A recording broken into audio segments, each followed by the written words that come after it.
Probably the single-digit modality test is a better candidate. It has good psychometric properties, but it has in particular a few important practical advantages. It's a simple pencil and paper test requiring only 5 minutes. It does not require any specific training of the assessor, and it is very well accepted by both the patient and the assessor. And again, Benedict and colleagues tried in this work to replace the PASET in the MSFC with the single digit, and they conclude that the two tasks are roughly equivalent. This is the MSQ developed and validated by Benedict and co-workers. It consists of 15 questions dealing with everyday tasks. And as you can see, for both the self-report and the informal report, it's quite sensitive. There is high sensitivity level, but the specificity is lower for self-report, so we have a certain number of false positive, and this is due to the coexistence of depression. Well, so nowadays we have a few assessment tools available, and some of these are not time-consuming, are well validated, and can be used in everyday practice. And probably computer-based testing is apt to play a greater role in the future for screening purposes, and some of these tests are good candidates also for use in clinical trials. Well, moving to the second and the more challenging topic, the possible management of cognitive dysfunction. We know that there is no evidence-based approach and no approved treatment for this important condition, and I feel that the scientific community has a great responsibility in the next future in order to develop effective strategies, possibly through a coordinated and collaborative effort. So there are a lot of noise factors and challenging in measuring cognitive changes in serial assessments. You can see a list, and this obviously complicates the interpretation of the study results. First of all, the approach with disease-modifying drugs. The evidence is quite limited and sparse, so that we cannot, I anticipate that we cannot draw any firm inference. There is, of course, a rationale, so this drug could improve the cognitive outcome of the patients by containing inflammation, the burden of lesion, and possibly the progression of brain atrophy, and some of them might also have a direct neuroprotective effect. These are the randomized trials and their extensions, and some large post-marketing studies dealing with this issue. To date, the best design study from a cognition point of view is that published by Jill Fisher in 2000. It's the phase 3 trial with Evonex, in which 270 patients approximately with relapsing-remitting disease were randomized to receive Evonex or placebo.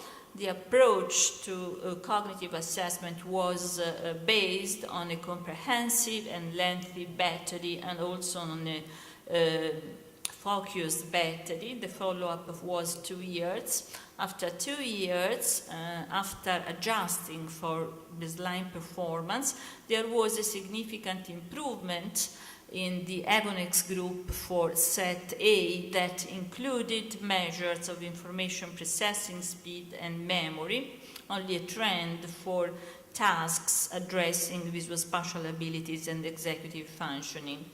Interestingly, as far as the brief battery is concerned, there was a striking practice effect in both the placebo and the treatment group, but however, a significantly better performance in the treatment group. And in a post hoc analysis, there was also a significant reduction in the Evonex group of the risk to develop sustained deterioration on the PASET. There are a few caveats that we have to consider when interpreting these results. For instance, data from only the 60% of the baseline patients were analyzed. Practice effects were not clearly taken into account in the analysis.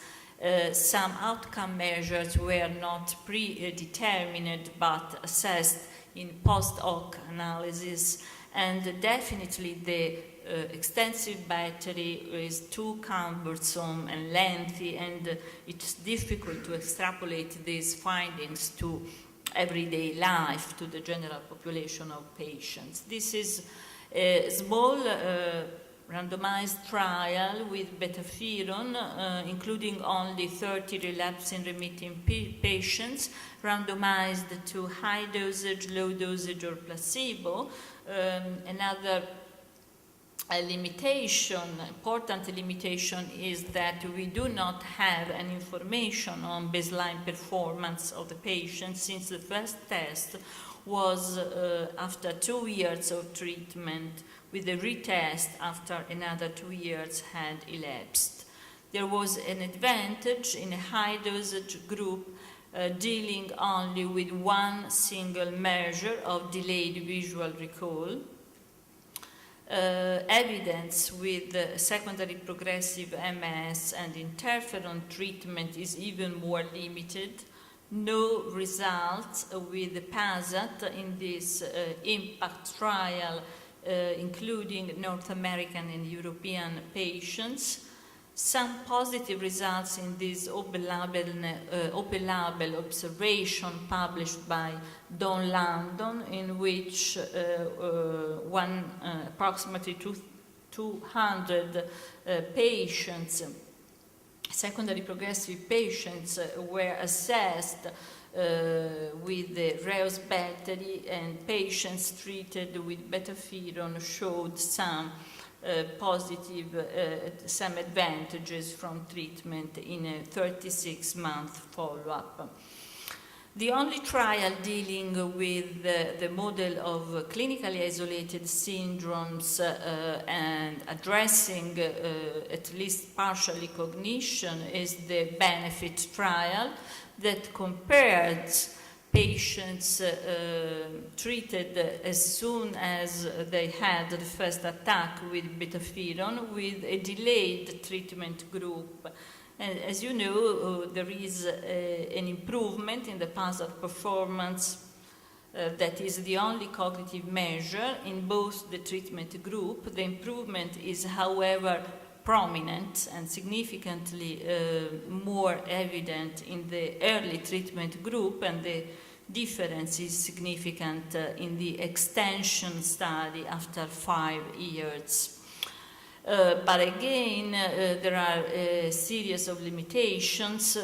Only one cognitive measure, the performance of patients at baseline, was largely normal, and practice effects are not addressed in the analysis. Very briefly, this is a phase 3 trial in relapsing remitting MS with glatiramer. In this trial, the Reus battery was used.